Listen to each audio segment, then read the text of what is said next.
We're going to begin now, and when the seventh person comes, we'll be in a position to vote. So the Senate Committee on Health, Education, Labor, and Pensions is coming to order.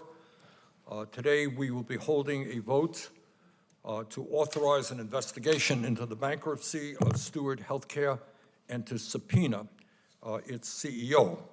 And let me begin by thanking Ranking Member Cassidy for his cooperation on this important issue. And let me thank Senator Markey of Massachusetts for his outstanding leadership on this matter, for holding the first hearing on the subject in the subcommittee that he chairs, and for bringing this issue to our attention. Ed, thanks very much. In my view, and I think the view of most Americans, we have a healthcare system today that is broken, it is dysfunctional, it is wildly expensive, and in many cases, it is extremely cruel. It is a system that is designed not to make patients well, but to make insurance companies and drug companies and other people who make money off of the system extremely wealthy. And in my view, there could not be a clearer example of that than private equity executives on Wall Street making huge amounts of money by taking over hospitals throughout our country, loading them up with debt and stripping their assets. Perhaps more than anyone else in America, a dubious distinction, no doubt, Ralph De La Torre, the CEO of Steward Healthcare, epitomizes the type of outrageous corporate greed that is permeating throughout our for-profit healthcare system. Working with private equity executives, Dr. De La Torre became obscenely wealthy by loading up hospitals from Massachusetts to Arizona with billions of dollars in debt and selling the land underneath these hospitals to real estate executives who charge unsustainably high rent. As a result of Dr. De La Torre's elaborate Ponzi scheme, Steward Healthcare and the more than 30 hospitals it owns in 8 states were forced to declare bankruptcy with some $9 billion in debt. And let us be clear, while Steward Healthcare declared bankruptcy just a few months ago, its severe financial problems have been going on for more than a decade. And here are just a few examples. In 2014, Steward shut down the Quincy Medical Center in Massachusetts, laying off 700 healthcare workers with the exception of its emergency room, which it shut down 6 years later. In 2018, Steward shut down the Northside Regional Medical Center in Youngstown, Ohio, laying off 468 healthcare workers and closing the only labor and delivery unit in that city for pregnant women and their babies. In 2019, Steward shut down St. Luke's Medical Center in Phoenix, Arizona, laying off 655 healthcare workers. Last year, Steward shut down the Texas Vista Medical Center in San Antonio, laying off 827 healthcare workers. This year, Steward shut down the New England Sinai Hospital in Massachusetts and a medical center in Southeast Texas. It also temporarily shut down Norwood Hospital in Massachusetts, but then stopped paying the construction workers who are working on the project, making it unlikely that this hospital will ever reopen. Steward has shut down several pediatric wards in Massachusetts and Texas, and closed neonatal units and eliminated maternity services at a hospital in Florida. Its medical center in Louisiana is at risk of closure after being cited on multiple occasions for putting patients in immediate jeopardy from regulators. It has failed to reopen hospitals in Utah, Texas, and Florida, even though Steward received hundreds of millions of dollars from private equity and real estate firms to serve patients in those states. And on it goes. We know that Steward has gone bankrupt. We know that several of its hospitals have already been forced to close their doors because they ran out of money. We know that communities and the people in those communities that depended on these hospitals are uncertain about what this bankruptcy means for their future. It is a big deal when a hospital in your community shuts down. But here is what is particularly obscene about this whole complicated situation. In the midst of all of the crises that Steward's policies have had on hospitals and communities all over this country, Dr. Delatorre has been doing phenomenally well financially. Hospitals shut down, workers laid off, patients suffer. Dr. Delatorre has been doing extraordinarily well financially. The hospitals he managed closed down, and he makes huge sums of money. While Steward was busy shutting down hospitals all over America, Dr. Delatorre received a $100 million payday that he used to purchase a $40 million yacht. There is Dr. Delatorre's lovely yacht. While Steward's hospitals were laying off healthcare workers, Dr. Delatorre received some $16 million a year in compensation, enough to afford this $15 million custom-made luxury fishing boat. Not quite sure how you pay $15 million for a fishing boat, but while they were shutting down hospitals, that's what he managed to do. Now, while Steward-owned hospitals could not afford to pay for life-saving supplies, it had enough money to purchase a $62 million private jet. Hospitals shut down, workers laid off, patients without care, private jet. But apparently, for Ms. Dr. Delatorre, one private jet is not quite enough. So what did his company do? Because how can you get by in this day and age with one private jet? You know, it's tough. So what his company did is bought a backup jet worth an estimated $33 million just in case the first jet broke down. It's kind of normal medical procedure. And it is almost hard to make this stuff up. The greed that we are seeing here is really quite extraordinary. Now, how many of Steward's hospitals could have been prevented from shutting down? How many lives could have been saved? How many healthcare workers would still have their jobs if Dr. Delatorre spent $150 million on high-quality healthcare instead of his yacht, 2 private jets, and a luxury fishing boat? We are here this morning because time and time again, this is an important point to make, time and time again, Senator Cassidy, Senator Markey, and I have invited Dr. Delatorre to come before Congress, to come before this committee, to testify about the financial mismanagement at Steward. And time again, he has arrogantly refused. Well, today we are saying enough is enough. It is time for Dr. Delatorre to get off of his yacht and to explain to Congress the financial chicanery which made him extremely wealthy while the hospitals he managed went bankrupt. It is time for Congress to hold Dr. Delatorre accountable for his extreme greed.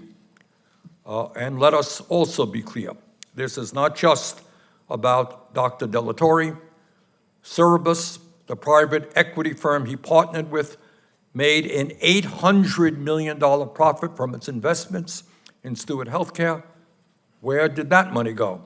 Other than Dr. Delatorre, who else benefited financially from these financial schemes? Those are just some of the questions we will be asking. Further, this is not just about Steward Healthcare. In America today, rather alarmingly, private equity firms own 460 hospitals, 22% of all for-profit hospitals in our country. How many of these hospitals are being loaded up with debt in order to make a handful of executives at private equity firms even wealthier? How many of these hospitals are in danger of being shut down? How many patients are at risk because these hospitals may no longer afford to purchase life-saving medical equipment? These are questions that the American people deserve to know, and these are questions that we must be asking. Senator Cassidy, you are recognized for an opening statement. Thank you, Chair Sanders. Today we're voting to subpoena the testimony of Steward Healthcare's Chief Executive Officer, Dr. Ralph De La Torre. The Health Committee has never issued a subpoena to compel testimony. There's a reason for doing so now. Subpoenas should only be used when absolutely necessary, when all other efforts have failed. And the subpoena we are voting on today meets that criteria. In 2010, private equity firm Cerberus Capital Management purchased a group of failing hospitals in Massachusetts, saving them from bankruptcy and preserving access to care for the communities they served. They formed Steward in a joint venture with Dr. De La Torre and his executive management team to manage the hospitals, which became the largest private for-profit hospital operator in the United States. And the hospitals were successful, due in part to Cerberus's investing hundreds of millions of dollars in facilities and resources. Cerberus also assumed hundreds of millions of dollars in pension liabilities. However, Dr. De La Torre remained responsible for the management of Steward and its day-to-day operations. From 2015 on, Steward, under Dr. De La Torre's leadership, began to expand at an unsustainable rate. In 2016, Dr. De La Torre made the questionable financial decision to sell Steward's real estate holdings to Medical Property Trust, or MPT, and have Steward hospitals lease them back. That deal allegedly earned Dr. De La Torre and his executive team a very large payday. From there, his bad management decisions continued. In 2018, Steward entered into a public-private partnership with the country of Malta to run a number of hospitals in Malta. The deal is now under investigation by the Department of Justice over allegations of fraud and corruption. In the wake of COVID-19, there were disagreements regarding Steward management. Cerberus sold its controlling ownership stake in the company in June 2020 to a group of physicians, again led by Dr. De La Torre. To secure the funds to purchase Cerberus' controlling interest, Dr. De La Torre secured a loan from MPT. The buyout allegedly earned him a $100 million dividend. While Dr. De La Torre was paying himself millions, Steward fell behind in its mortgage payments, owing approximately $50 million in January 2024, or 1/2 of the dividend Dr. De La Torre received. In May, Steward filed for bankruptcy, publicly declaring debts of approximately $9 billion. Now, we must learn about these financial deals because it spelled the beginning of the end for Steward and its more than 30 hospitals across the country, including in my home state of Louisiana in West Monroe. Stepping back, it's important to recognize that Steward is not a private equity firm. Private equity did not cause the situation we're seeing today. In fact, robust private equity investment kept the hospitals afloat in 2010. Now, I practiced medicine for 25 years, and so you have the mindset. If you're going to make the right decision for a solution, the right prescription, if you will, you have to have the correct diagnosis. Blaming private equity for Steward's mismanagement is not productive. It ignores that private equity invested hundreds of millions of dollars into failing hospitals, made them successful, and then sold them to a private management team, which was not private equity. So to make the correct diagnosis is important if we're going to come up with the correct prescription. Steward's financial troubles have seriously impacted its hospitals, threatening patients' access to life-saving care. Hospitals have had essential medical supplies repossessed by banks to pay off Steward's debts.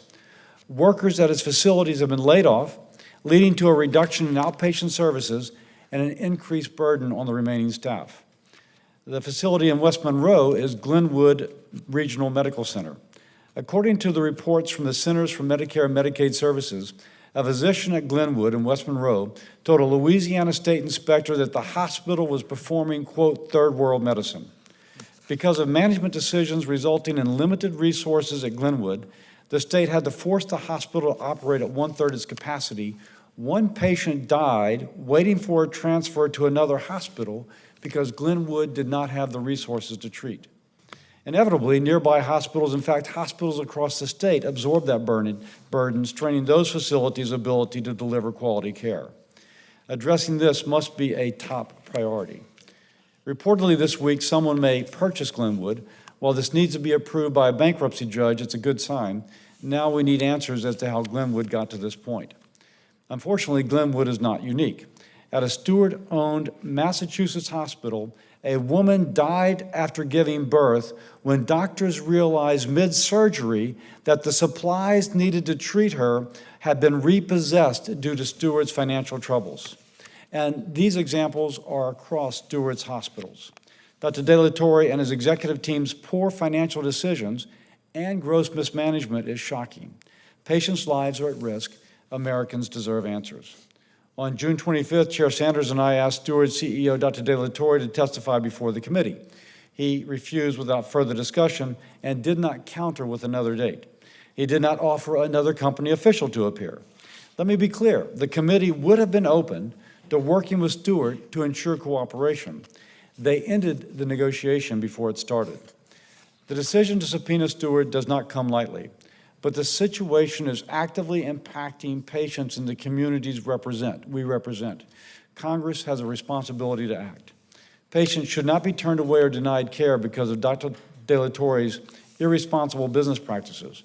My goal is to ensure that residents in the community served by Steward hospitals, such as West Monroe, served by Glenwood, receive the care they get, and to get to the bottom of these problems to make sure they do not happen again. That is our top priority. I thank Chair Sanders for his collaboration in our bipartisan investigation. I urge colleagues to support this subpoena. Senator Cassidy, thank you very much. I wanted Ed Markey to say a few words because Senator Markey has been active in this. And I want to do a vote soon, but if you wanted to say a few words. No, thank you. Thank you, Mr. Chairman, very much. And first of all, thank you for allowing me to have a hearing in Boston on April 3rd on this issue, which illuminated the breadth of the absolutely irresponsible conduct that Ralph De La Torre and Steward Health have been engaging in. I want to thank you and Senator Cassidy for your leadership on this issue. And I'll just briefly make the point that on March 10th of 2010, Dr. Ralph De La Torre celebrated the creation of Steward Healthcare, the purchase of several nonprofit hospitals in Massachusetts with a commitment to offer world-class medical care. Unfortunately, Dr. De La Torre invited private equity and real estate entities into the halls of our healthcare system, and a disaster began.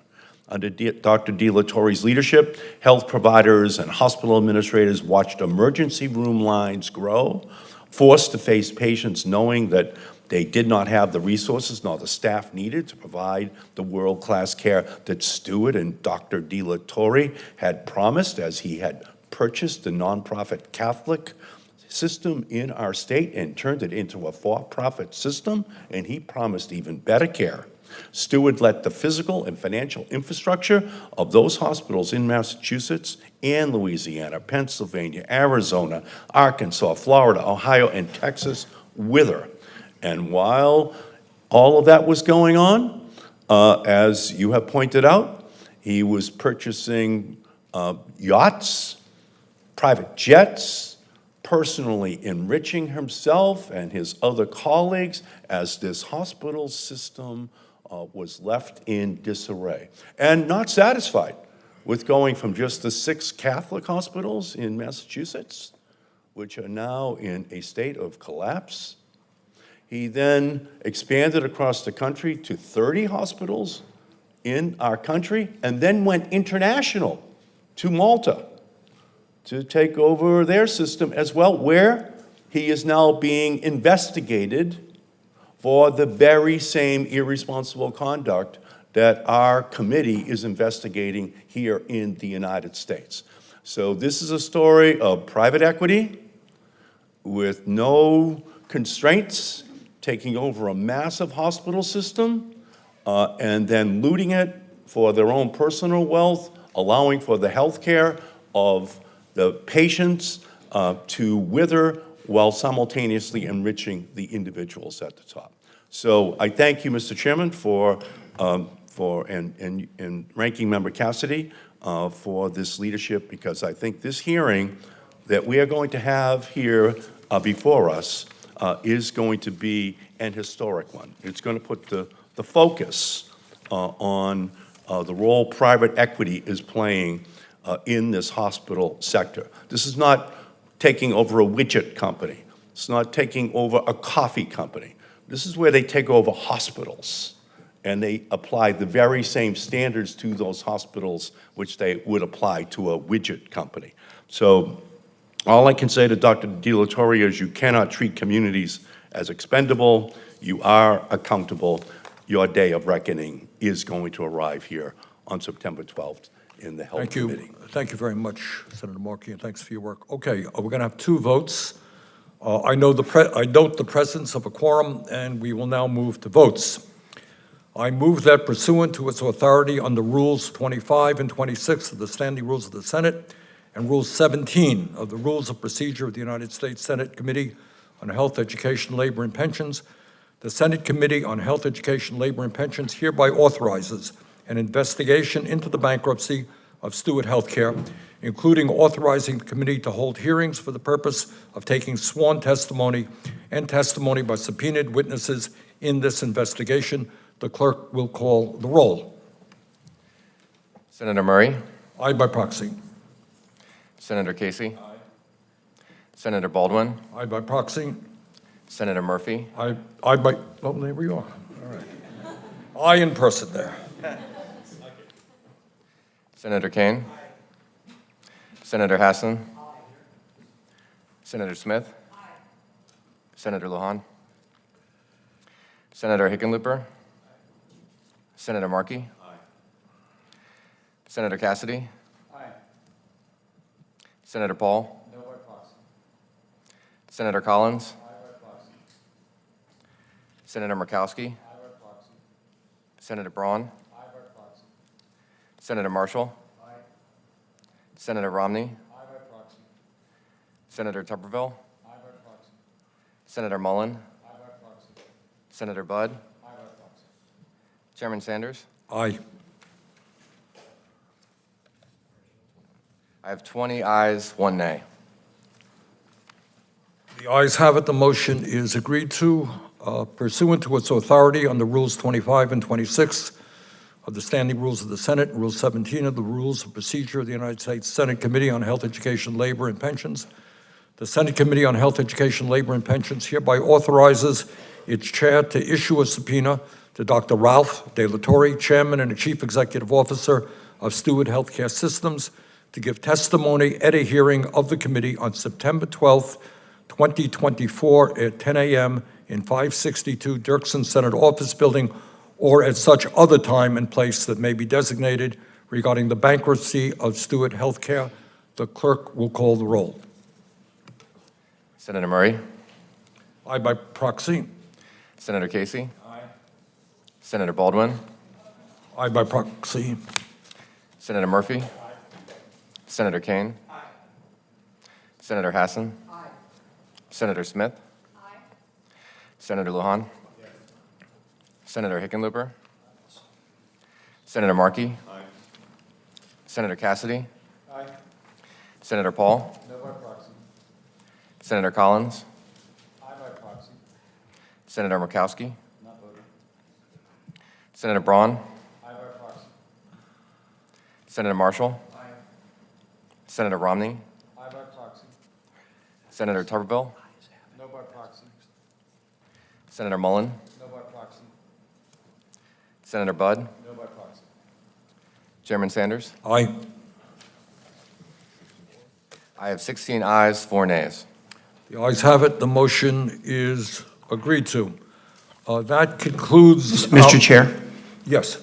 Kane here, 30 seconds. Yep. You posed a rhetorical question. How could anyone even spend that much on a fishing boat? Could you bring the fishing boat picture back up? You didn't ask for an answer, but I have an answer for you. The builder of this boat declared that it was, quote, the most ambitious custom sport fish boat ever built, close quote. That is how you spend $15 million on a fishing boat. All right, now we've learned something. Okay. Our votes are concluded, but if anybody wants to speak briefly on the matter, the floor is open. Any thoughts? All right. Seeing no one else, let me again thank the ranking member for his cooperation. I think what we're doing is significant, and thank all of the members for being here. The committee stands adjourned.